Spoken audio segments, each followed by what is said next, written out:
1-0 Scott Arfield! He's been threatening that recently, and all the Burnley players run to the Darwin end. Burnley win the next ball. It's Rory now. On the outside, decent. Barnes! He got it! Ashley Barnes with it! What a cross from Rory! And there was Ashley Barnes! And Burnley leading the derby. Obviously quickly finds Benson in space at the byline. Can Burnley get a goal here? Back for Brownell. Saved by the keeper. Burnley won it to the end. That is magnificent. They deserve that. On it by Paul Teller. Off for a hat-trick. He's got it. Hat-trick for Nathan Teller. Oh, he's on fire at the minute. 3-0 Burnley. It's Nathan Teller's day. And Burnley are 3 up here. Fantastic derby. Here's Benson. Can he go on the outside? Comes inside. Have a shot. Oh, the goal. Manuel Benson once more. That is top class. Burnley have done it. Fantastic. Clarets deserve the championship title. They've been the best side throughout the campaign. Burnley have won the second tier. What a fantastic achievement. The players have been magnificent.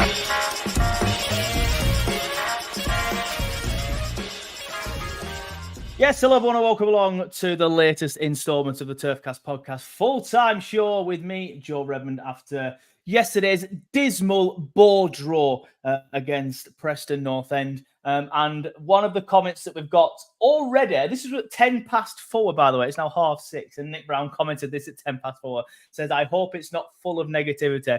Nick, what we try and do is try and take each game as we see it. If the game was shit, we're going to say it's shit. We call a spade here on TurfCast. We're not ones to just be constantly negative like some of the others, and we're not ones to blow smoke up the arse of the club 24/7 like some of the others. So if you don't like us calling a spade, Nick, and I know you're one of the regular listeners, so I'm not potentially having a go at you, just the general you, because I have had a lot of stick last couple of days. So one person saying I was too negative, the other person saying I was too positive, and I just can't really keep up with all the grief at the minute. Like, people are annoyed at the club. Don't take it out on the content creators. I hate that phrase, by the way, but don't take it out on people like me and the other podcasts and stuff that the club aren't playing very, very attractive football. It's not our fault. But I am pleased to say that I am joined by Connor and Andrew, obviously also big Clarets, and you will have seen them both before on the shows. How are we doing, lads? Just woke up. It was a good game, yeah. Yeah. I'm not surprised if you fell asleep at the game, to be fair. Connor was telling me off air that he has fallen asleep at a Burnley game before, but he was 7 years old, so we kind of let him have that, to be fair. But yeah, get all your comments coming in. Say hello. Stephen Walsh says, evening all. To sum up, Burnley, they're great without the ball and absolute shambles. I don't think we were too good without the ball yesterday, if I'm being honest with you, Steve. I thought the press weren't all that yesterday. John Corbett says, evening, fellas. After yesterday, I would like a Sam Rad to kick the show off. When it clicks, we will piss the league because we're up there without being good. I agree with the second part. Obviously, Sam's not on the show today, John, so I do apologise for not getting a Sam rant. We might get a Connor rant or an Andrew moan, or potentially even a Joe whinge. Someone sitting near me yesterday on the turf, actually, became a bit of a keyboard warrior when he got home and started whinging about me on Facebook, because I was moaning a lot on the game yesterday. But as you can understand, after yesterday's performance, I don't think it's the worst thing in the world. Claret and Blue 1882, he loves a whinge about the time. Says, come on, Joe, I'm not getting any younger. Yeah, sorry, mate. To be fair, I thought we did all right today. It's currently what? All right, yeah, fair enough. Quilter's in the chat. Good to see Quilter, one of the OGs. He says, evening, lads. Not sure about that flag, mate. No, I'm only joking, obviously. Ginger Alice says, good afternoon. I see the Dark Knights all drawing in. Yes, mate. As you can see behind me, it's getting dark. I thought the clocks went back this weekend, but evidently not. Jay Hartley, 1882, says, good evening, chaps. Olive Briggs says, evening, gents. Twin Cities Claret says, hello from Minneapolis. Hello from Burnley, my friend. Sorry to be not in an amazing location. I'm just in Morehouse. That's it. Quilter says to me, pragmatic Joe. Yep, sorry, mate. Scott Armstrong says, Esteve kept us in the game. The rest of the squad were nowhere to be seen. Yes, we will get into individuals and stuff in a bit. Esteve was class. I will give him that. I thought Hannibal played well, but again, we'll get into individuals because a lot of people were criticising Hannibal, to be fair. Andrew Turmore says, solid at the back, but toothless up front. Things will improve in that regard. I agree with that, Andrew, but I've seen some comments recently from people saying we're a mid-table team. I think that's an overreaction. There's no way that we are a mid-table team. I guarantee you now Burnley will finish within the top 6. That could get clipped and I could look silly in a bit. But I just don't see a world where we don't finish in the top 6, if I'm being honest with you, even despite how bad we were yesterday. And we are going to get into it. Lads, I've left you hanging for a good 8 minutes there, but I just wanted to chat about a couple of things and say hello to all the listeners. It's always good to say hello. Connor, I'll come to you first. Start with the generic kind of question. What were your thoughts on yesterday's game, please, mate? Boring, just boring. It was just, there was nothing about that game that was, you can, other than maybe Steve having a really good game, it was so bland. So it was toothless is a really good way of explaining it.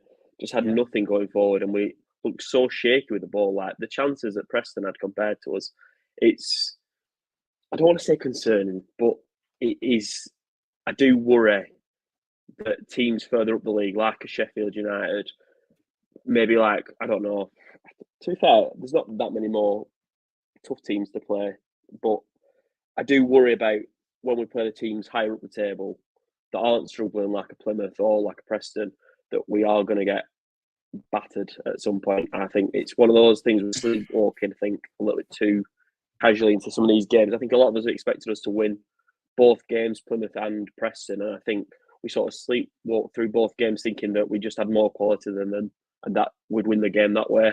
And you can't really do that in the Championship. There's so many teams that have tried to do that, and it never ends well. So I'm hoping that Parker changes it soon, because it's been pretty dry to watch at the minute.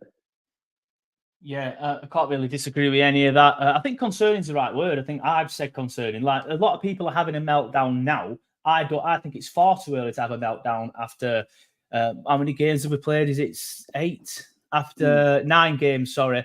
It's far too early to be having a meltdown. I saw people yesterday saying Parker out. I mean, I understand the football hasn't been great, and the last week scoring only 1 goal against Oxford, Plymouth and Preston, that goal being a penalty as well, it isn't great. But let's just all calm down a little bit, because it hasn't been great, but it hasn't been bad either. So Parker out is an overreaction, in my opinion, and we're 3rd in the league, which is the overriding opinion, which is the overriding stat, sorry. But yeah, just going back to some of the stats of the game, and also I got a bit of grief yesterday for sharing stats. People just, I think we're in a bad mood yesterday. But you said there that Preston had the better chances than us, and you are right. Like they created 2 big chances, if you like that metric. We created a big fat 0. Their XG was 0.81 according to SofaScore. And this is despite us having 60% of the possession. And the possession stat is a factual stat. Obviously, the big chances and the XG can be taken with a pinch of salt. But the possession stats, 60%, and we created absolutely nothing. That's my concern. And I think concern is the right way to say it, Connor, because it's not meltdown worthy. It's not Parker out. It's not, oh my God, this is atrocious. It's, okay, we need to sort that, please. That's concerning me. And it's obviously us going forward. But again, we'll get into that as well, the lack of creativity and things like that. Andrew, your thoughts on the game, please. Yeah, I think it was just underwhelming, to be honest. Like, I think last week when I were on with you, we'd looked at both games this week and said, what's the minimum points that you'd accept? And I said 4 was acceptable. But, all right, we've got the 4. We've not conceded a goal in those last 3 games, but only scoring 1 from a penalty. It was just dire. It was just boring. Like, some people say that's the worst game that they've seen us play. Well, my dad said that. Not being funny, it wasn't. We didn't lose. It wasn't the worst game that we've ever played. Yeah, it was boring. Yeah, it was dire. Yeah, we looked toothless up front, but it just wasn't that bad. Like, do you know what I mean? Yeah, it was bad. It wasn't the greatest of game. It was very, very boring, but it wasn't that bad. We're missing attacking threat. We're Yeah, missing, we're missing a spark, you aren't we? know, I think. Scott Parker can't come on the pitch and put the ball in the back of the net. We're getting the ball up there, but then when we're getting up there, it's like, oh shit, I don't know what to do with it. And that's the thing that's scaring me. Yeah, David's got it spot on there. They look like a team of individuals trying to do everything themselves. Like Coley Oshaw, I love him to bits. I think he's absolutely brilliant. But trying to take every man on every single time he has the ball is not necessary. He doesn't Yeah. need to do it. And that's what I think we're trying to do. Every single player is trying to take it all on themselves rather than work as a team. And it's just not working. Yeah, I mean, Steve, I'll put that point on screen that you've already read out. I'll put it on screen because obviously at that point you were sort of like saying Parker can't put the ball in the net. Is it not the because where's that other comment gone now? I can't find it now, but there's a here it is from Claret Owl. It's like the ethos is zero risk. If you are not sure, keep possession and pass it back and go again. So that obviously is sort of like a Parker mantra, isn't it, Andrew? I'll stick with you because you just mentioned that. But we are relying on individuals. That's why I brought that David comment up. And yes, people were arguing the case earlier in the season, and I was saying, oh, let's just calm down. It's been 4 or 5 games, and now we're getting to 9 or 10 games, and it's looking like, yeah, okay, we have just been relying on individuals, and we were relying on individuals yesterday, but nobody played well enough, especially going forward, for us to create a big chance or for us to have a moment of magic. So we were relying on the individuals, but the individuals weren't performing. So that's surely down to the tactics and the mantra that Parker set, or do you think it's something else? I think it's a bit of both, to be honest. Like, obviously, last season we were far too open and we were conceding goals for fun. So Parker's obviously come in and wanted to tighten up that defence, and that seems to have worked. Like, what is it now? 3 clean sheets on the bounce. We must have 5 or 6 in the league so far. Yeah, this we've conceded season. 4 goals all season. Only Sheffield United have he's- conceded less. So he's obviously noticed the defence as being an issue and thinking, right, that needs tightening up. But the fact that he's done that, we've lost that attacking threat. And I think, like I say, I think it's a bit of both. I think it's the individuals not stepping up as and when they need to. But I think the tactics as well. It's a little bit too scared of losing the game rather than going for it and attacking. I think that's what we're missing. We're just missing that going forward. And like I said in my fan reaction, there's moments to do that and there's moments to pass it round and play around the back, but there's moments to go long and just attack it and just go for it. And that's what we're not doing. We're just missing those moments in every game. And like I say, that could be a Parker thing. It could be an individual thing, or a little bit of both, which I think it is. Yeah, fair enough. Ginger Alley says they are relying on wingers to take us forward. I've accidentally took your comment off screen while I'm reading it. There it is. They are relying on the wingers to take us forward, and when they do, there is no one there in the box to test the keeper. This happens every game. That was definitely happening against Oxford. It was definitely happening against Plymouth. We got in behind the Plymouth defence so many times, didn't we, to be fair? Obviously, we didn't manage to do a full-time show after Plymouth due to it being midweek, but we got in behind the Plymouth defence so many times. When we put the ball across, there was either nobody there or the final ball was atrocious. I don't really think that happened so much yesterday, Gingerelli. I thought Coley Oshaw, I love Coley Oshaw, but I thought he had a poor game yesterday. He just seems to want to do it all himself, as one of the lads has already alluded to, and he just kept running into traffic. I thought he had a poor game yesterday. He's always busy. Like, he always wants the ball, which is good to see, especially for somebody so young. But I just felt like yesterday was just, he just kept running into traffic and it weren't his best game. Kieran Phillips, once of this parish, said 3rd in the league and lost once, and fans are losing their heads. Get a grip, still a team in transition, it will come. Do agree with Kieran. It's not often I say that, but I do agree with Kieran. I do think a lot of the panicking is a little bit over the top, but obviously yesterday it wasn't great. And Lee Whittaker does say, we are still top 3, no need to panic. I completely agree. And yesterday, I mean, I put a tweet up, Connor, I'll come to you on this one. I put a tweet up, and I think a Facebook post as well, saying a lot of people booing at full time. What are your thoughts on that? And a lot of people were commenting back saying, I think we're booing at the ref. And fair enough, if you booed and you were booing at the ref, that's fair enough. But a lot of people did comment saying, no, I was booing the performance. It wasn't good enough. That's just a bit much, isn't it? Like you said, after 9 games, a team in transition, as Kieran just said in the comments, 3rd in the league. Yes, yesterday was dreadful, and the week as a whole hasn't been great. 5 points against Oxford, Plymouth and Preston, only scoring the 1 goal as a penalty, isn't good enough. But it's an overreaction, isn't it, booing the players off? Oh, massively. I think people also forget that in derbies, especially when you're away from home, teams are going to be more teams are going to make it as hard as possible. Like, form kind of goes out the window. I know it's such a cliche, but it was always going to be a tricky game, Preston, because it always is. It's not easy. It's like the Blackburn game. And I think even though we probably had the better squad going into that game, we were all nervous. It's just how it is in a derby. So I think people are frustrated that we didn't come away with any sort of. I feel like if we'd have beaten Blackburn or beaten Preston, either or, I think fans would be fine with it. I think because you've drawn both those games, you're always going to be a bit more negative, and especially with a 0-0. But I do think booing seems to be a bit over the top. I don't really understand who that benefits, because you look at Steve afterwards, the interview that he gave, he was fuming that they'd not won the game. So it's like they know already that they're not happy about the result. You can tell that a lot of them were frustrated, and you can tell there's not like a lack of passion in the team. You can see that with Brownhill scrapping and Hannibal scrapping. You know, like the passion's there. The players want to play for the club. I just think booing is such. I hate how it's become quite common to sort of just boo your players when as soon as one or two performances go astray. Like, we're 3rd in the league and booing players. I just think, like, how did people survive when we were like mid-table in the Championship? Do you know, like, and I know you shouldn't compare like what it was like 20 years ago, because it's like chalk and cheese. But I do think like people are so quick to jump on like the negative train, and I think our fan base has been spoilt with like Darch and company. And I was saying this to my partner actually.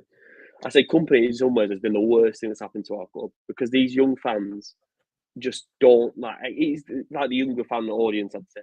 Not putting anyone in a box there, but it does feel like it's like the younger fans that are booing when it's like not free flowing football. And I think people need to remember that we had 10 years of Darch where it wasn't beating teams 5 or 6-0. It was getting you 1-0s, getting you 2-0s, and if you played rubbish, at least get a draw. Do you know, like, I feel like we're too quick to sort of be negative when this summer it was an absolute shit show. Like quite bluntly, it was a shit show. I think a lot of players left that we couldn't really afford to lose, and we didn't really replace them with the same amount of quality. There's no one I look at that's been an upgrade on what we already had. So I do feel like Parker needs time, and 10 games it's hard to sort of say it was 10 games, because the first couple of games you had Odebert, you had Burge, you know, like you had all these players sort of your Arsenal. So I think to sort of say like, oh, he's had 10 games and it's not improved. Well, company basically had a whole summer, a whole pre-season with the squad that he wanted.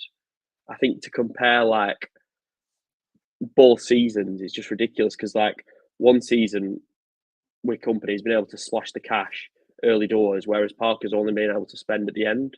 I think if we got someone like Whittaker at the end of the transfer window with Fleming, I don't think we'd have that issue with the wingers. I think that's where I feel like we flopped in the transfer window in some ways, because I think someone like a Whittaker who gives you that option on the right, which we don't seem to have. And I've said this last show and I said it again, Koleosha is not a right winger, he's a left winger quite comfortably, I think.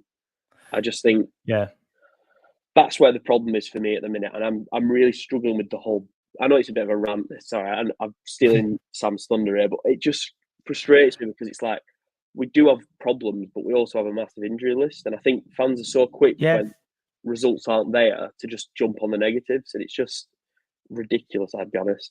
Yeah, fair play. I agree. I agree with what you're saying about you can't really compare to 15 years ago and stuff. But I do agree with what you're saying as well about it becoming normalised and stuff now, that the booing thing, it's just ridiculous. Like, I'm one of them that kind of thrives off positivity, and people who know me will think, what are you talking about? You're the most negative guy in the world. Yes, sometimes I can be, but sort of like when I'm at work and stuff, and when I'm trying to achieve things and stuff like that, obviously you thrive off having other positive people around you and trying to build you up. And I just think it's counterproductive is the thing I'm looking for, is booing. I'll just never understand it. It's just going to piss the players off. They're not going to sit there and go, bloody hell, they're booing, lads. We're going to have to try harder next week. They're going to think booing at this stage, that's pathetic, because that's what I felt like. And I feel like the players will as well. But that's just my opinion. Obviously, other people's will have yours. There's a comment that I've had on screen for a while Connor was having his rant that I did want to quickly point out.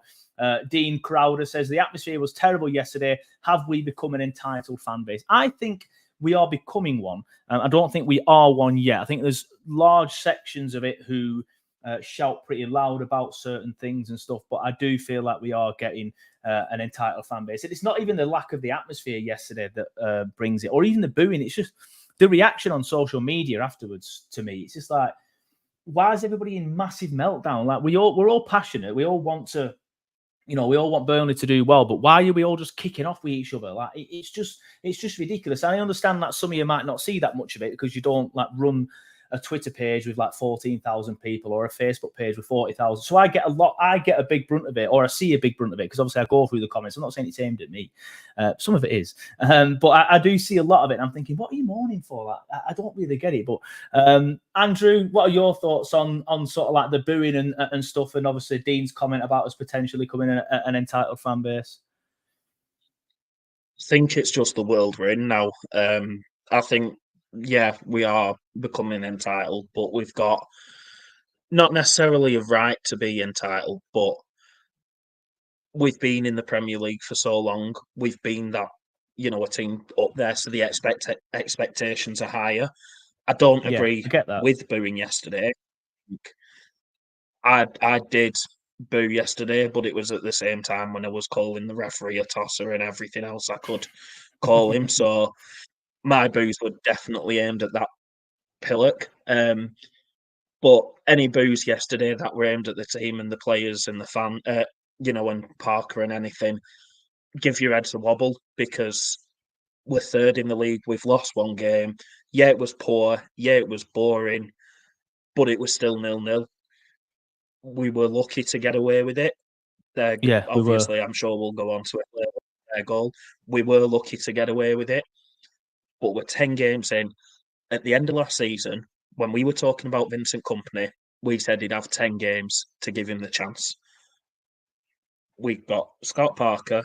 We lost half of our squad in the last week of the transfer window. We had to mismatch some of our squad. We've got plenty of injuries. The lads are doing what they can do. All right, we can be better. We need to be better, but we're still all right. Booing at this point in the season is absolutely ridiculous.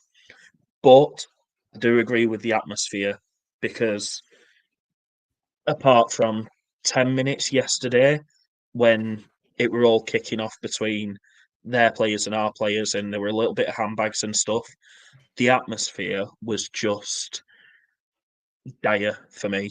Like, I don't sit too far away from you in Jimmy McUpper, and there's a group of lads who sit behind us, and for a good 10 minutes, there was only me and these lads singing, chanting from where I was sat, and it's just the atmosphere used to be something else. It used to be something special, and moving fans into the cricket field end, it's been a good thing because it makes it hostile, but I think it's affected the atmosphere through the rest of the ground. And now you just get people just sitting and moaning and just tutting when the ball's just getting knocked away. And it just, I know we all took the piss last year about this bloody drum, but the idea behind it was right because something does need to happen to the atmosphere. We just need, we all need to pull together and sort it out rather than just sit there on Twitter going, atmosphere was shite today, players were shite that's today. the thing that annoys me. That's the thing that annoys me. People all moan about the atmosphere. And don't get me wrong, I'm not defending the atmosphere. I do think the atmosphere is poor at the minute. But nobody does anything about it. And I understand might sound like we're sitting on our high horse because we both sit in the family stand, and that's obviously not a good atmosphere. But that's, I go on with my 6-year-old son, so I'm not going to be standing on my seat chanting no, nay, never. But I have reached out to Russell Ball. I've reached out to the club and said, have you thought of doing this? Have you thought of doing that? And they just don't get anywhere. Like they respond a couple of times and say like, oh, maybe let's jump on a call, we'll have a chat, and then I'll sort of like suggest things to social media, and people just shut you down straight away. Like if it's Burnley fans are like, it's weird. Like everybody wants a better atmosphere, I get it, but then as soon as you suggest doing something different. And I'm not saying I want a drum because I don't, but as soon as you suggest doing something different, it gets shut down straight away. So people, it would be good if people could. I'm not saying do it now in this chat because I don't want to have an half an hour debate about the atmosphere. I want to get onto some controversial decisions yesterday and some people who played quite well and some people who didn't. And we've already wasted half an hour talking shit. But if people on Twitter could chat about things that they want to see happen rather than just moaning about the atmosphere, then that would help. Comment from Leo Caldecott. He says, my only concern is he scored one goal. I see stuff. Sorry, Andrew, go on. No, I was just going to say, like, I see stuff like, you can probably hear in my voice every Sunday. My voice is like this because of how much I've been abusing the referee and singing the day before. But, like, I see stuff on Twitter, like, I seen the Hannibal Medri chant of the, to Wonderwall.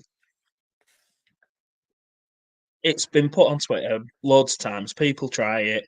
Yesterday, we're going off. I'm going, I said Madrid, and then get looked at like I'm an absolute dickhead. And it's like, you are in the wrong stand for that. Fair enough. The chant might not go. I know, but it might not go.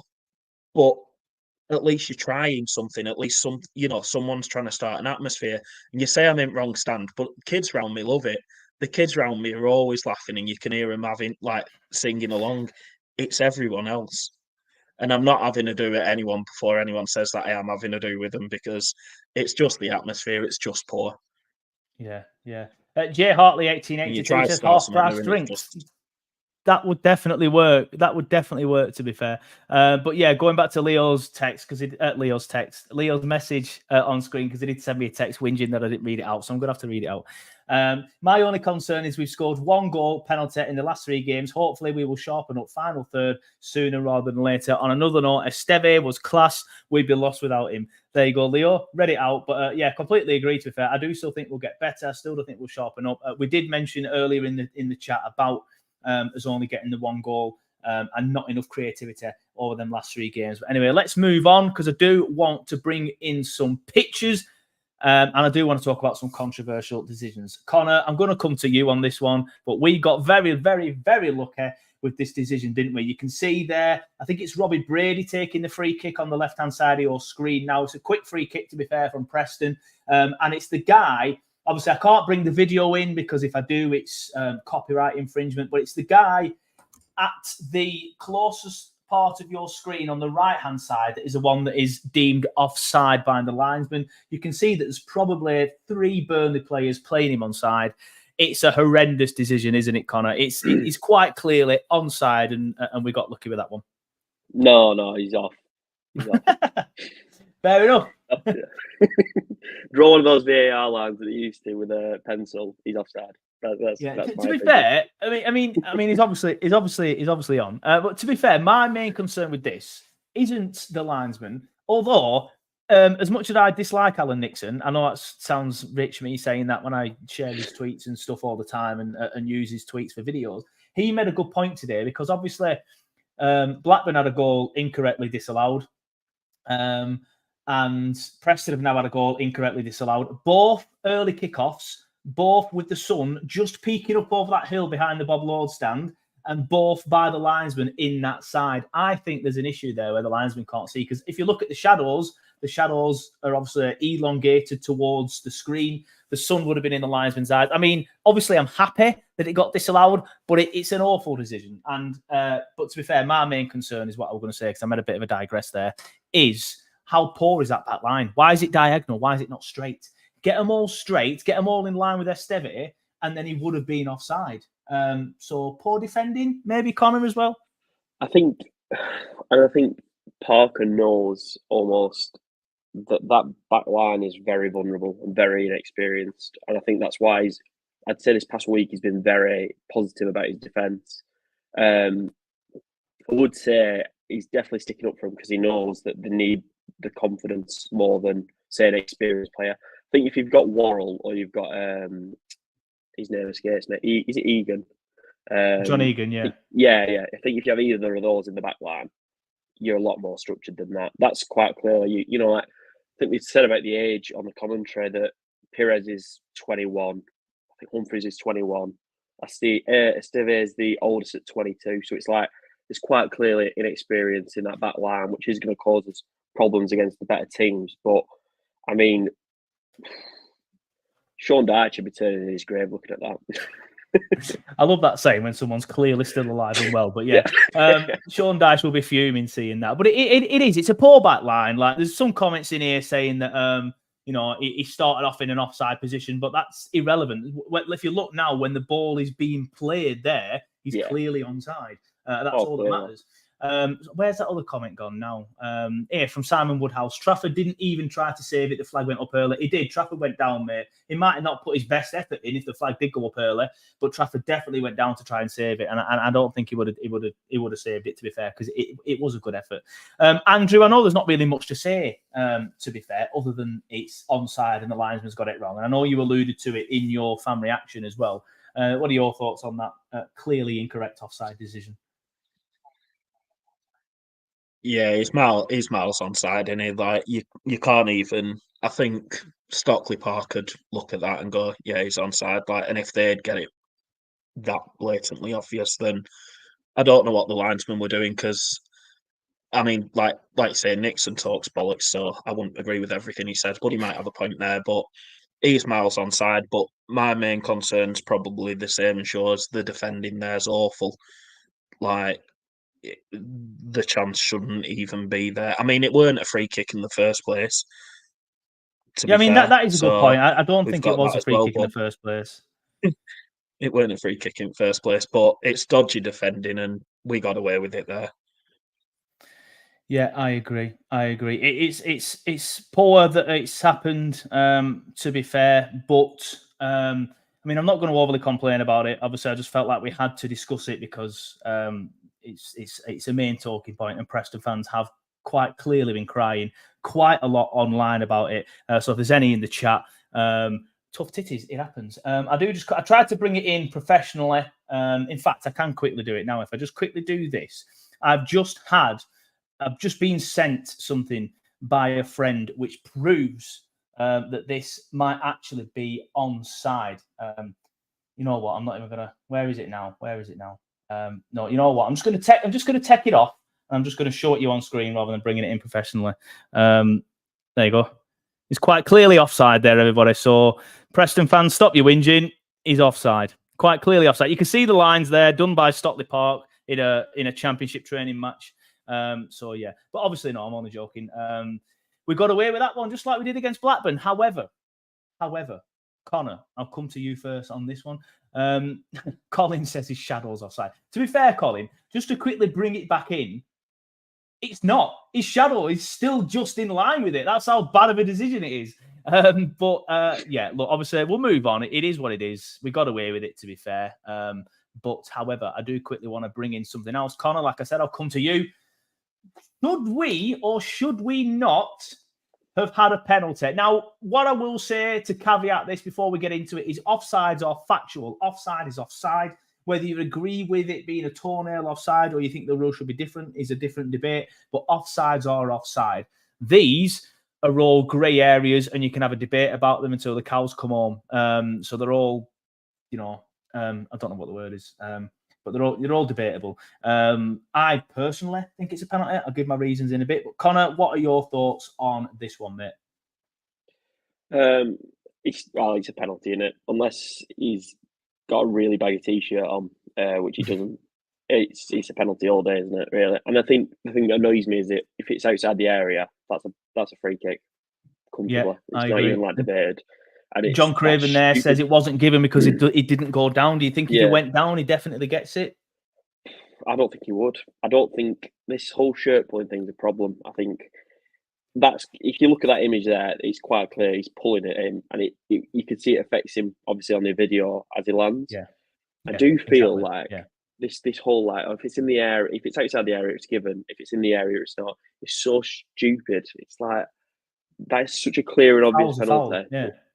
But then again, can you complete? I mean, obviously, we got the offside goal disallowed. So I suppose it makes it even, but at the same time, it's just like it just shows how crap the refs are in this league and the officials, because I don't know how you miss that. I don't know how you have 3 officials on the pitch and no one spots that. It's just daft. Yeah, I mean, I've said already I'm in the Jimmy Mack. It's obviously at the opposite end as to where this happened. I could see the shirt pull from there. Yes, I have a good vantage point because I'm in the upper tier. I don't know where the referee is because he isn't on this image. I would presume the linesman is in line with the last defender, so you would suspect that he'd have a good view of it because he'd be on the side, obviously, at the James Hargreaves stand there. But for me, it's a penalty. Like, just to caveat what Connor said there, he's pulling his shirt. As Anthony lands, you can see that it takes him off balance.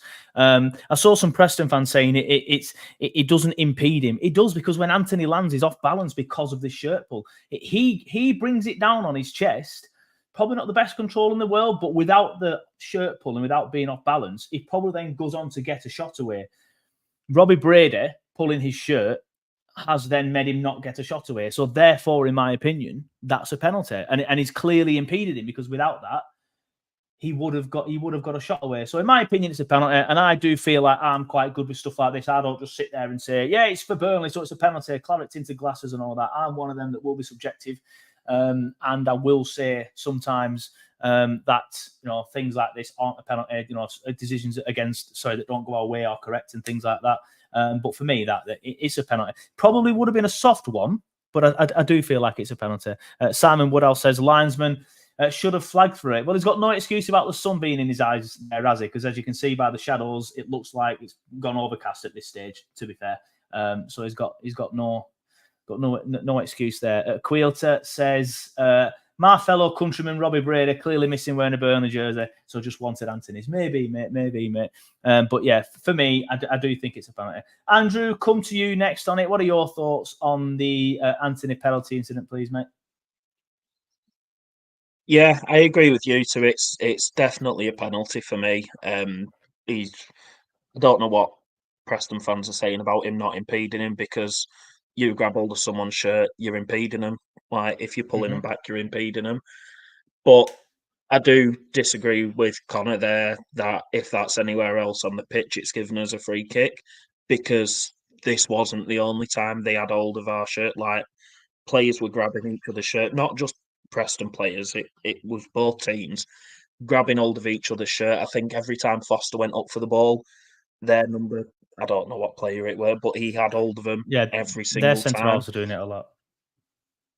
Yeah, and nothing got given for him. And that's just sums up the referee from yesterday. Like, the linesman for this is the same one who disallowed their goal in the first half. So it's just, for me, just absolute shocking refereeing, shocking officiating. Like, all over the pitch, they were messing about, and yeah, it's definitely a penalty, but it was just crap refereeing all round for me. It was, to be fair. And I put a tweet up saying I think that's the worst referee I've ever seen at the Turf. And I'm not even exaggerating when I say that. And I was shocked to see actual Burnley fans saying I didn't think he was that bad. And somebody turned around and said, you love him more than you. He wasn't even that bad. I was like, what? How can you not see how bad that referee was? And I'm not even just going off the decisions. He was too stop-start. Like, Preston, as Andrew just alluded to, there were so many instances where the ball will go to Foster. We'll get on to Foster in a minute. That is my next point that I want to talk about. You could argue he should be strong enough, but there were so many occasions where the ball went up to Foster and he was trying to hold it up, and the Preston defender was on him straight away, pulling his shirt, tugging him down, throwing him around, and not once did we get a free kick. The referee was awful, in my opinion. Go on, Andrew. The amount of times as well where one of their players went down, and it looked and he just blew. Like, I think the one in, yeah, and it'd be like, how many times did we have a drop ball yesterday? Like, I don't think I've seen that many drop balls in a game of football, because one of their players went down looking like they needed treatment. The referee would blow the whistle, and they'd get straight back up. And then 2 minutes later, one of their players would go down. The referee would blow his whistle. They'd pick the ball up. They'd look like they needed treatment, and then they'd get up, back up absolutely fine. Yeah. 100%. That's what I mean it about was him. constant all through the game. Yeah, that's what I mean about him being two stop start. He That's just constantly in like, that second half, every single time that one of their players went down, Yeah. it was just constant. He bought it every single time. Every single time. You know, quite obviously Yeah. we're time wasting. And again, I never really criticise teams that do it too much because we did it for so long under Dyche, and I get it's good game management. Like you want the point, so you're going to do stuff like that. It's up to the referee to stop it from happening. Yeah, like he books the goalkeeper in the first half for time wasting, but he continued to do it. And a referee is never going to give a goalkeeper a second yellow for time wasting. So no matter at what point in that game he booked him for time wasting, the goalkeeper still got away with it because you're never going to send the goalkeeper off. And I think that just summed it up for their entire performance of the referee of just how poor he was, because he just let them get away with it. And like you say, all credit to him, because we did it for years. They've come with a game plan. They've stuck to the game plan. And the same as Blackburn, that was their biggest result they've had this season. And we're talking about it as if we've been battered 5-0. And that sums it up really for me. Yeah, I mean, yeah, I agree. It's up to the referee to help us in that situation. He had no interest in helping us whatsoever. He wanted to lose control of the game. He didn't want to help us in any way, shape, or form. He didn't want to apply the rules of the game. But I do want to move on. I want to talk about Foster. Connor, I'll come to you first on this one. Claret and Blue 1882 says Foster was being manhandled so much that he got a yellow card for complaining about it. Obviously, that brings us on to Lyle and his performances recently. He's not had the best of starts to the season. Is it just the one goal against Blackburn, or is there another one that I'm missing off the top of my head? I think it's just that one goal, isn't it? Decent header, to be fair. And that's what happens, Lyle, if you're watching, when you make runs into the box, because I have stuck up for Lyle and I will continue to do so because I don't necessarily think it's all his fault. I feel like the reason why he is going missing in games so much is the lack of creativity. Like, we're not really getting the ball in the box. We're not creating chances, and that's not his fault. But I do feel like he's not helping himself. There's so many times where he's just hanging on the edge of the box or hanging outside the box. And I'm thinking, just make the run into the box. Just mix it up a bit, because every single time he'll just hang back. And then sometimes it's because he's dropped deep to try and get hold of the ball because he's not getting enough service, which is, again, not his problem. But then there's sometimes I'm thinking, just bust a gut to get in there. Because when you did it against Blackburn, that's when you got the goal. From an Anthony cross as well, I think, as well, to be fair. A very good cross. But I thought Lyle was poor yesterday. I thought he wasn't strong enough. As Claret and Blue 1882 says, he was being manhandled. I get it. I do feel like Preston were being very physical towards him, and a better referee may or may not have helped us a little bit more and blown a little bit more with it. But I just felt like he wasn't being strong enough as well. I do feel like he was getting fouled a lot, but at the same time, I feel like he was getting out muscled a lot as well. And I just feel like he should have been better yesterday. I just feel like he's starting to not lose interest, but his performances are looking like he's not interested. I'm not saying he's not interested, but his performances are of a man that is thinking, this isn't for me anymore. Maybe this league's a little bit too physical for him, but I think I saw a stat earlier, only in the chat, by the way, I've not researched this, he's scored 7 goals in his last 49 games, which obviously isn't what we want from him. We need a little bit more of him. He showed glimpses last season, Villa away, Luton away, but obviously not really consistent enough throughout the season. There was obviously mitigating circumstances to caveat that, where he didn't really have a run of games, but he's had a run of games this season now, and we're still not seeing enough from him, in my opinion. But I do agree it's not all his fault, and I feel like he's not getting the service. But your thoughts on Foster, please, Connor? I feel like this is kind of a hot take, but I think his head's been turned. I don't think he's interested. I don't think he is. From the way he acted this last transfer window, he's not playing like he wants to be here. Like Holy Osho, you could say, it was obvious he wanted the move, but at least he's sort of got his head down, and at least he's like busting a gut, and he's trying stuff, and he's trying to show that he's worth the price tag that we've put on him. I feel like Foster didn't get that move, and it just almost seems like he knows that Jay and Atonji aren't going to get ahead of him, so he's just like, I'll just wait it out. Someone will come in for me eventually. But he just looks so blunt. He just doesn't look like he. I feel like company sort of sold us a dream with that one, because it was in the documentary, when they were like, He's got all the credentials. He's going to be this amazing striker. And it feels like he never actually refined Foster. He had a couple of good games in the Premier League, and I think we all sort of saw the potential. And then obviously he had his mental health situation, and he's come back, and I just don't think he's actually ever been the same. And then I feel like the way that this summer was a bit of a sort of sinking ship, it seemed as though he thought, I don't want to be involved in this. I don't think this is good for me. So I'm going to try and get out and move. And it didn't materialise because I just can't work out. He has all the credentials to be a good striker. And in this league, he should be putting the amount of chances that he gets and stuff, he should be putting a couple of those away. I just feel like he doesn't look fussed. He doesn't seem, I don't know. It sounds awful because you don't know what's going on. And I don't, obviously, with what's happened in the past, you don't want to dig him out too much, but he just doesn't ever look interested. And he looks a bit like, was it the Plymouth game? And he was sulking that he didn't get the ball quicker, and it was like his fault that he lost the ball. And he was like, instead of taking that on himself, he was blaming the pass. And I just feel like, I don't know. Maybe I'm just picking on him, but I do feel like he just looks like he's kind of giving up and he's throwing his toys out the pram. And I just think he doesn't seem like he wants to be here. That's the thing I get from him. Yeah, no, that's fair enough. I mean, I think you say it's probably a little bit unfair, but I think what it is fair to say is no matter where you come from on the Foster thing, whether you think he's been poor this season or you think it's the lack of creativity in midfield that's to blame, or you think it's a mix of the two like me, I think we all want more from him. 7 in 49 isn't anywhere near enough. We need more than that. And I understand it's difficult when teams are just coming to the turf and sitting deep and not allowing us to get any space in behind. But then he's having to come deep and collect the ball. But I just feel like sometimes, like I said earlier, just make that run, Lyle. You're hanging back. Just make that run. And again, I wish I could bring in some videos and clips of it.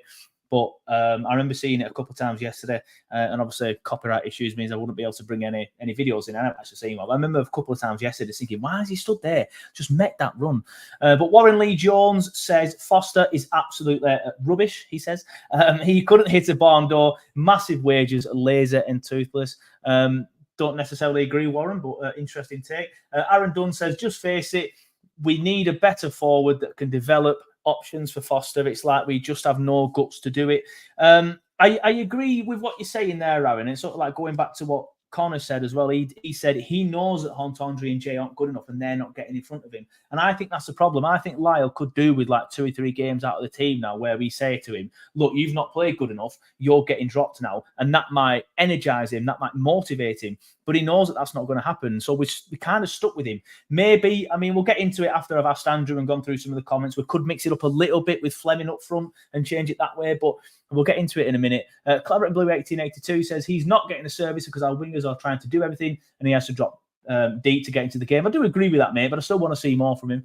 Claret Owl says those watching on TV are not seeing what you see on the match. He has zero movement. I mean, I've said that, mate, so I see that as well. And there's the amount of times where I think, make that run, Lyle, and you're not doing. So I do see that, mate. I mean, because I sit quite high up, so it's quite easy to see like the runs and stuff that people are, or in this case, are not making. Scott Sullivan says, this is not the same Foster that I saw away at Villa Park. Absolute monster that day, weren't he, mate? He was so good. And this is what I mean, like Connor says, he has the credentials and we've seen it, but haven't seen it consistently enough. John Corbett says, for me, Foster is a very poor player, nowhere near the 15 million we paid for him. If it wasn't for his mental health, Burnley fans would be on his back at the games. I mean, you're probably right there, but it's a good reason to not get on his back at games, I think, mate, to be fair. But I do take your point on board. Twin Cities Claret says, do you think Foster is being hampered by tactical decisions, lack of midfield support, or his own decision-making? All three, potentially, mate. I think he needs to make better decisions. He needs more service. Ginger Alley says, Foster is a wannabe Vegas. I don't think anybody's a wannabe Vegas, mate. John Faulkner says, is Foster too big for Parker in the Championship? Maybe. Grump and Nugs Grunt Nugs says, I don't think he's creative enough, wants it on a plate, potentially. Ray Moorhead, I will only read a couple more comments out. I really want Foster to do it for us, but when we do get down the lines, he's not there, comes too deep too often. Exactly that, mate. Needs to baby line more. Not heard that saying in a while, baby line. But yeah, I've seen a few shouts for academy players coming in, not for me personally. I feel like obviously we need some quality. I appreciate he's not giving it us at the minute. But yeah, I'd rather mix it up with maybe Zian, something like that. Kieran Phillips says Foster needs to spend more time working on his game than whinging at the referee or looking for fouls all the time. Come January, let's get rid. He thinks he's a lot better than he actually is, and I partly blame company for this. Bring Whittaker in. Well, a big shout out to Whittaker for scoring the winning goal against Blackburn Rovers yesterday. So we could just sign him for that. But Andrew, I'll come to you, mate, on Lyle. What are your thoughts on the Lyle Foster debate? I probably agree with Connor about his head being turned. I think he's obviously a player that's like I don't know, because we've said many times like he's obviously a player who works on confidence and he needs that confidence to sort of boost him. But for me on Tuesday night, when we get that penalty, you're the striker. All right, Brownhill's your captain, but there should be a conversation there that I'm the striker. I've only got one goal this season. Let me take it. Let me get my confidence back. Let me go on for it. And to me, he looks like he shied away from that. And if you're a striker and you're only on one goal, 10 games into the season, 9 games into the season, whatever it is, you want to get as many goals as you can. And the fact that there didn't seem to be that conversation for the penalty. He doesn't seem to make the runs. He doesn't seem to make the effort. I don't think he wants to be here. And what were it, 7 goals in 49 games? Yeah. If that was any other player, we'd be asking for him to be dropped. I get that with no one else on the bench. Like Hatonji has barely had any chances, and when he has, he's on the wing. He's not looked great, has he? J-Rod, he's not looked great either. No. But J-Rod, all right, he's 35. As much as I love him, he's not the answer to our problems. Yeah, he's been here 2 years, keeps harping back to the Villa game, sums it all up. Like 7 goals in 2 years. If it were anyone else, we'd want him out. I get that. Obviously, with the mental health issues and that, we don't know what's going on in his head. And for me, I personally don't think he's ever got back to his full self since he had those issues. Like I said, that's just me guessing. I don't actually know. But for me, I don't feel like he has done. I just feel like he's just not, his head's just not in it with us, whether it's his head's been turned, he's not completely mentally healthy, or something else. There's just something not right with him. And the fact that he didn't seem to want to step up to take the penalty on Tuesday night, the fact he's not making these runs and busting a gut, he's just not. He's not for us. Maybe he's not shy. Maybe he'll go somewhere else and he'll prove us wrong. But for me, he's not the striker that we need, and we need someone up front who's going to put the ball in the back of the net, make those runs, make those chances, and it's not Foster. If he has some competition, maybe that'll be different, but the only time he looks arse for me is when someone puts in a bad challenge and he wants to have a do at him. Like, he puts more effort in that than he does actually going for a goal. Yeah, fair enough. It's a good point you make about the penalty as well, because I did see an old schoolmate tweet something about that, saying that why isn't Lyle stepping up to take the penalty? Like, he's the striker. It's obviously a confidence thing at the minute, but potentially put him on the penalty, get a goal, and boost your confidence. But then obviously it could go the other way, couldn't it? Yeah, if it's a confidence thing, take the ball off Brownhill. Brownhill's our top goal scorer this season. Josh Brownhill, a player that a lot of us in the summer were saying, drop him, he's not good enough. He's not good enough at Premier League. He won't do it in Championship. He's our top goal scorer this season. And when you're on one goal, 8 games in, 9 games in, whatever it is, you're on one goal, you want to score that goal. Foster should be having a massive do it. And we'd all be going, oh, Foster's out of order doing that, having a do it. But he should be demanding that ball. but he just looked like he shied away from it, and he puts more effort in arguing with the referee. For me, anyway, that's for me. Yeah. Clara Al, are you called Alan Howarth? Because we just had a message off Alan Howarth on Facebook with Lyle Foster's Wikipedia data. And then his comment on here, then he just says his record, yeah, it is you, says his record is not that good career-wise. And, just looking at his stats now, only 1 goal at Orlando Pirates, none at Monaco, 2 at Monaco 2, 1 at Club Bruges when he was first on loan there, 0-0, 4 at Westerlo then when he was on loan, then 8 at Westerlo in 21. That's a good record, to be fair. But yeah, I mean, potentially he's not a out and out goal scoring striker, and you need somebody up there with him who is a goal scoring striker. But unfortunately, we don't have that at the minute. Connor, I want to come to you on the midfield, because another part of the debate about why we're not scoring enough goals is the lack of creativity in midfield. Now, I know, as Andrew's just said, Brownhill is our top goal scorer this year, but I think that is a negative rather than a positive. The fact that Josh Brownhill's our leading goal scorer, it says everything really, that the wingers and the strikers aren't doing enough. But obviously, fair play to Brownhill. But there's just not enough creativity in that midfield, is there? Like, we're just not creating enough. We're relying too much on the wingers, and then we're having too many games now where the wingers haven't been great. You could argue all of the last 3 games the wingers weren't great, because even though we got in behind against Plymouth a lot, the final ball wasn't good enough.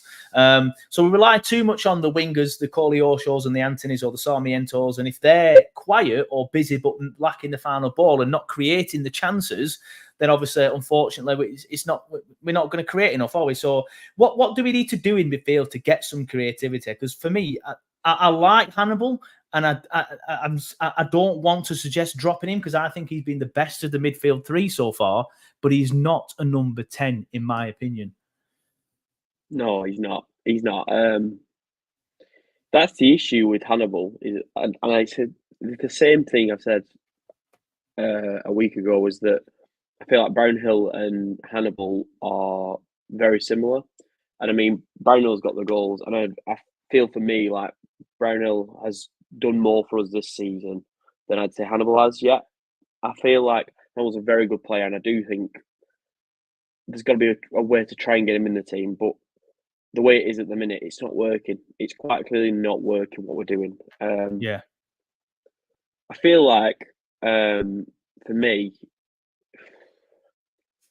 it comes down to, I feel like the midfield 3, if you had a midfield 3 of Cullen, Laurent, or Brownhill and Hannibal, any of them 4 in, I feel like is a more than capable championship midfield. I feel like it is like Parker doesn't know who his best 3 is. He can't quite work it out, and I don't like that he's stuck with the same 3. Yeah. Even though Laurent has probably shown more. Yeah, I feel like Laurent has to come in now. He has to be given a couple of games just to even show the fans that he's at least trying different things, because I think fans will get more frustrated if he keeps churning out the same team over and over and over and it's not working. I think if he puts Laurent in, he's shown in multiple games that he's more than capable at this level. And I do think he deserves a start every time I've seen him. And I said about him last stream that I felt like maybe it's just a purple patch. But every time I've seen him play, wants the ball, wants to drive with the ball, and it's like Cullen's great and Hannibal's great and stuff, but when they get the ball, it's almost like they're looking for the next pass straight away. I want somebody that's got a bit of like, let's get the ball forward, let's have a go at these.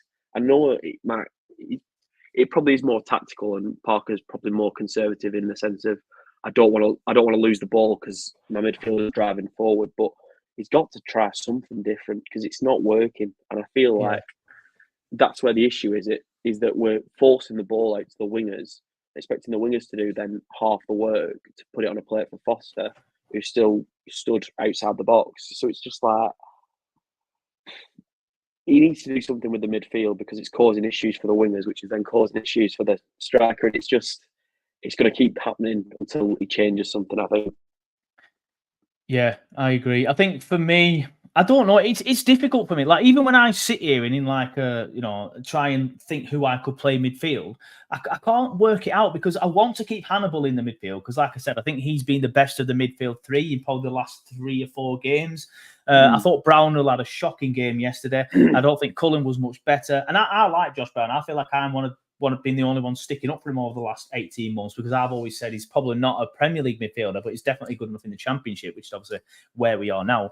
But I'd like to keep Hannibal in there, but I'd like to drop him a little bit deeper. Do we really need a double pivot? That's where I'm thinking. Like, do we really need Cullen and Brownhill there? Can we not just have, take one of the midfielders out and have just Cullen or just Hannibal, and then have Cullen Brownhill a little bit further forward, and I have one player in centre mid, one player in CDM, and then have 2 people up front like Foster and Fleming, something like that. I'm not sure. It's difficult to wrap your head around it. I wouldn't mind seeing Loren though. I do agree with that. I feel like Loren's been unfortunate to not play too many games yet. And what annoyed me about Parker actually is after the Plymouth game, he sort of like said, like, I feel like we were so bad in the second half is because it's been a quick turnaround in games and a lot of players are a little tired. So then why did he start the same team against Preston if we sat back because we're tired?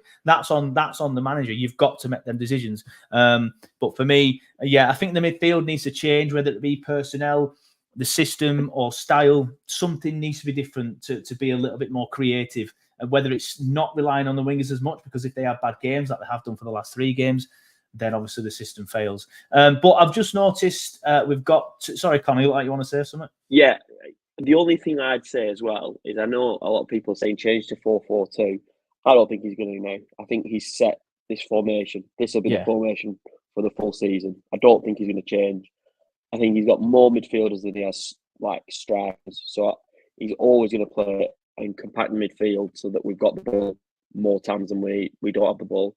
And it's easier to regain possession when you've got 3 midfielders like Hannibal, Cullen and Brownhill. So I understand why he's doing it, but I do think it's very conservative and I think it's causing issues for the fans because I feel like these past couple of games we definitely could have put our foot on the accelerator and gone for it. But I think he said, as long as we've got the ball, they can't score. I suppose it's logical, but I do think it's annoying Burnley fans because we've got the quality to.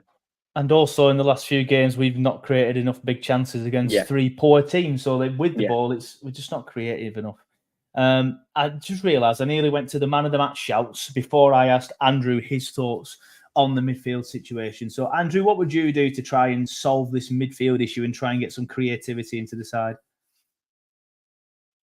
I'd give Joey Barton a ring and see if he fancied coming back. I think he's too busy being a raging sexist, isn't he? I'm messing, but we're missing someone who gets the ball in midfield and runs with it. And I feel like I've said this a lot tonight. I agree with Connor. I'd like to see Laurent in a lot more. I don't know how you change it. I don't know who you change it for because, like I say, we drop Cullen. Where are our goals going to come from? Not Cullen, sorry, Brownhill. You drop Brownhill with no one to score the goals.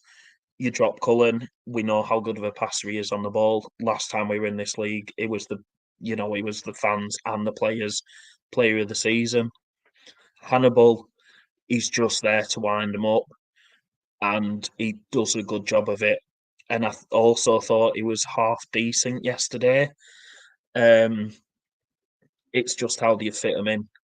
Fleming, when he comes in, is he a number 10? Does that then mean that Hannibal gets dropped? Do we start him up front instead of Foster? Do we start him up front as well as Foster? There's so many things that we can, so many ways that we can fit that midfield, but none of them seem to be the right one at the moment, and it just doesn't.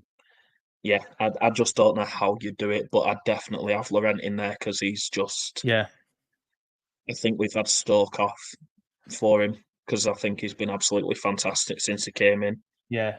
Every time he's not had a lot of minutes, but when he's come on the pitch, he has looked good, and he carries the ball up the pitch, which is something that some of the other lads don't do. They'll just look for a pass, and sometimes it's too slow, it's too pedestrian. Whereas Loren, I feel like he drags us up the pitch. So I'd like to see Loren, and even though I've just spent 20 minutes criticising Foster, I would also like to see Fleming behind Foster. I want to see Foster with a player in there that can be creative. I feel like if Foster has a player behind him like Fleming, who's doing the creative work behind him, so then Foster doesn't have to drop deep, then that will help Foster a lot.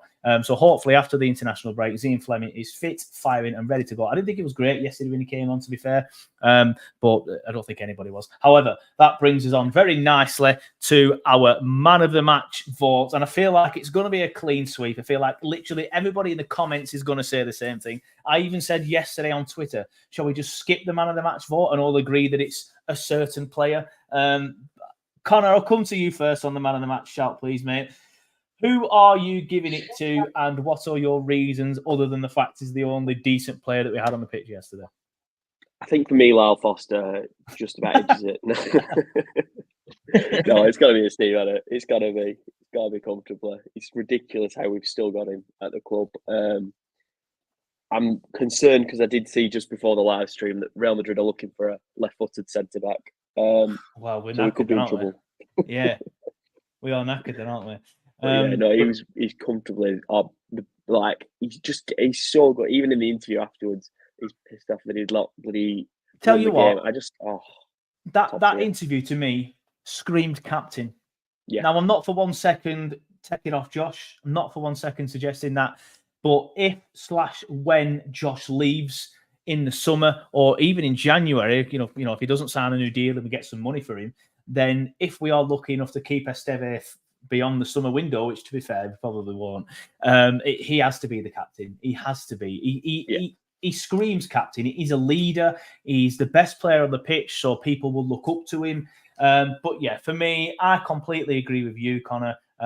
Again, feel like we've said that a lot on this stream, but it has to be Maxime Esteve. He, in my opinion, only him and Hannibal could leave the pitch yesterday and think to themselves, "Yeah, I've done enough today. I've done enough. I can go home tonight and sleep soundly that I did enough, and it's not my fault we didn't win that game." Esteve, without him, we'd have probably lost against Oxford because he did that brilliant tackle towards the end. There were no brilliant last-ditch tackles against Preston because he read it perfectly every single time, but he was comfortably the man of the match. Sean Rubinho says Esteve by a mile. Claret Blue 1882 has to be different, of course, and he says Obafemi for scoring against the Horse Fiddlers. No, I'll give you that one, to be fair, mate. James Thresh says Steve. Twin Cities Clarets says, if not the linesman, it's Steve. Yeah, fair enough, linesman. Steve says Claret Al. J Hartley 1882 says Steve. Ginger Ali also says Captain Esteve. Man of the match, Steve says Ray. Simon Woodhouse says Obafemi or Whitaker. I should read these comments before I stick them on. Warren Lee Jones says Esteve, phenomenal. John Corbett says got to be the linesman for flagging Preston offside. David Gill says Esteve. Grunt Nugs says would say Esteve, but Hannibal's interceptions were class yesterday too. But yeah, he's Steve. Everyone who turned up to watch, says Colin. Oh, yes, get in. I am man of the match. Happy days. And so is my 6-year-old son. His interview after, Andrew as well. The lads, John Faulkner says, his interview was pure class. What a geezer. Esteve will go before Josh. I think they both go in the summer, if I'm honest with you. I put a tweet up actually saying, how good is it to have this guy? And in typical Burnley fan fashion, the first few comments I got back from it were, he won't be here for long, mate. Shut up. Stop being so boring and negative. Just enjoy him while he's here. He's not going in January. Again, this is getting clipped up and me looking silly in January. But I'd be very, very silly. I'd be very, very shocked, sorry, if he left in January. Stephen Bayer together are going to make a formidable defence. Yeah, if we ever see him together, obviously Bayer's out for a while, isn't he? Andrew, we'll wrap it up. We'll come to you, get the man of the match, please, and your reasons, and then it'll be time to wrap the stream up, please, mate. So let me guess, Maxime Esteve. Yeah, it can't be anyone else, can it? I was trying to, this time where you've been talking, I've been trying to think, who can I say that'll be funny that weren't anyone that said, but yeah, who else could it be? Like, everyone else on the pitch would just, I don't want to say abysmal, but I agree with you where there's not a single player, bar maybe Hannibal, definitely Steve, potentially Trafford, that can walk off and think, yeah, I've Yeah, done I mean, enough. Trafford didn't have I've done anything to enough do, to be today. fair, but yeah, at least he didn't do No, anything wrong. but yeah, I just it has to be Steve, didn't it? It had to Yeah. be. Ref had a good game, says Scott. I mean, I know, I know they disallowed a perfectly good Preston goal, but let's not take the piss here, mate, because the referee did not have a good game. But yeah, that's it. We'll wrap it up here then, lads. Obviously, we've got a good hour and 10 in there. Again, I've got to start working 15 minutes, so I do need to wrap it up. Honorary shout for EJ, says Clara Al. Fair enough. Yeah, Andrew, thanks for coming on the show. It's been a pleasure. Connor, thanks for coming on the show. It's been a pleasure again. Always love a good Sunday evening chat. Obviously, you will notice that some of the regulars, like your Neils and your Sams and your Chris's, have been struggling to even do fan reactions recently. Hopefully, we'll get them back soon. We mix the timings up a little bit, because I don't know if you remember, we used to do that Sunday morning streams, which I used to quite like, but we moved it because certain people couldn't do Sunday mornings. But now I might just mix it up a bit, do some Sunday mornings, some Sunday evenings. If me changing the times a little bit makes you like a little bit, I don't know what time it's going to be on, sort of thing, and a little bit unsure, just follow us on all social media. Put the bell notification on YouTube, and when I set the stream up, it will come up. But if you've joined the stream late, when I press end stream, which I will be doing in about 30 seconds, please be aware that the stream stays on YouTube for you to watch back at your own leisure. So if you want to go back and watch it from the start, you can. And if you want to listen to it on a podcast, I will be uploading the podcast tonight within the next couple of hours, so it will be there for your morning commute. But thanks everybody for watching. Thanks everybody for listening. A big thanks to Connor and Andrew for coming on the stream as well. And we will see you in a couple of weeks for the next full-time show. But fingers crossed we'll have something in between then. But